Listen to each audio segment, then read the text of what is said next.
গাছেই তো নেই, কোথায় চলে গেছে, পরের ক্ষেত খেতে তার বোঝা যাচ্ছে না।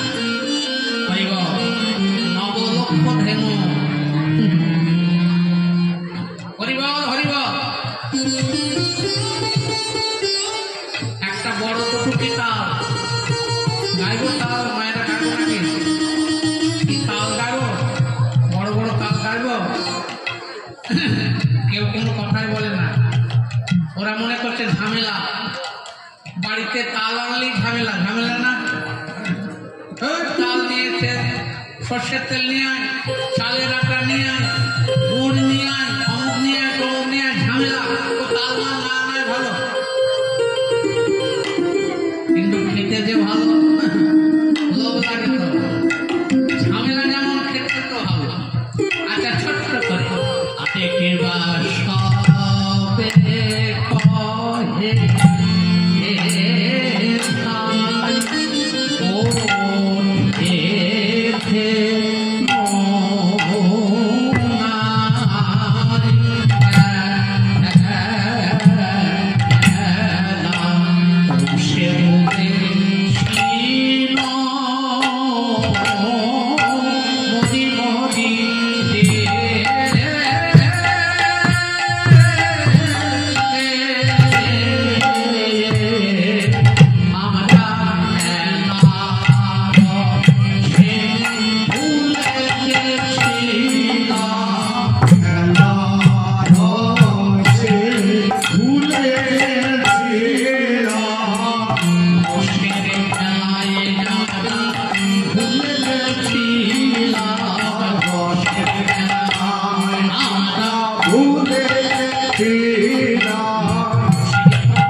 সেই সকালবেলা গোষ্ঠে এসেছি, প্রভাতকাল চলে গেল।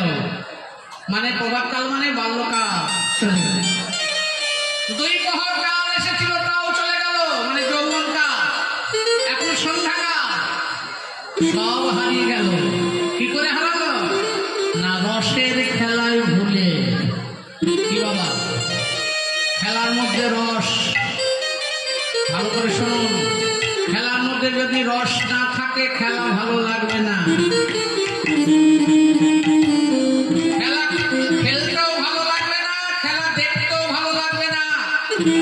যদি রস না থাকে যতক্ষণ রস থাকবে ততক্ষণ ভালো, যেই রস না থাকবে তখন আর ভাল লাগে না। হরি বল। কি বাবা, রস থাকে না কেন? রস থাকে না কেন? না, পাত্র যদি চঞ্চল হয় রস আপনা থেকে পড়ে যায়। কি, কাউকে যদি তেলের বাটি মাথায় নিয়ে দৌড়াতে বলেন, তাতে তেল থাকবে? পাত্র যদি চঞ্চল হয়, যে খাটের উপরে আপনি শুয়ে আছেন, খাটটা যদি নড়াচড়া করে, আপনি স্থির হয়ে থাকতে পারবেন না। তাহলে পাত্রটাকে স্থির হতে হবে, নইলে বিষয় থাকবে না। হরিবল। ভাগবতে কি বলেছে জানেন? অশান্তস্য পূর্ণ সুখম। অশান্তের সুখ নেই। আমরা সংসার পেতেছি একটু শান্তি পাওয়ার জন্য, একটু সুখ পাওয়ার জন্য। তাহলে সুখ শান্তি পেতে গেলে কি করতে হবে? অশান্তস্য পূর্ণ সুখম। শান্ত হতে হবে। শান্ত, অস্থির হলে হবে না, চঞ্চল হলে হবে না, শান্ত হতে হবে। কি করে শান্ত হব? এখন ওই বউটা বরটাকে বলছে, জানেন তো কি বলছে? বলছে একটা ছাগল ছিল, ওই মুখপোড়া গুরুদেব যে বাড়ি এলো আর ছাগলটা আমার মরে গেল। ও অপ্রিয়া গুরুদেব। কি, শুধু হরিনাম করতে বলে, হরিনাম করে করে করে করে কিছুই হলো না, সেই কালীর বাড়ি রয়ে গেল। পাশের লোকটা কালী মন্ত্রের দীক্ষা নিল, 3 তলা হয়ে গেল। হরিনামের ঝোলামালা ফেলে দিয়ে ওই কালীর ওখানে দীক্ষা নিয়ে গিয়ে। চঞ্চল মন কৃষ্ণের কাছে ছিল, কৃষ্ণের কাছে কালীর কাছে গেল।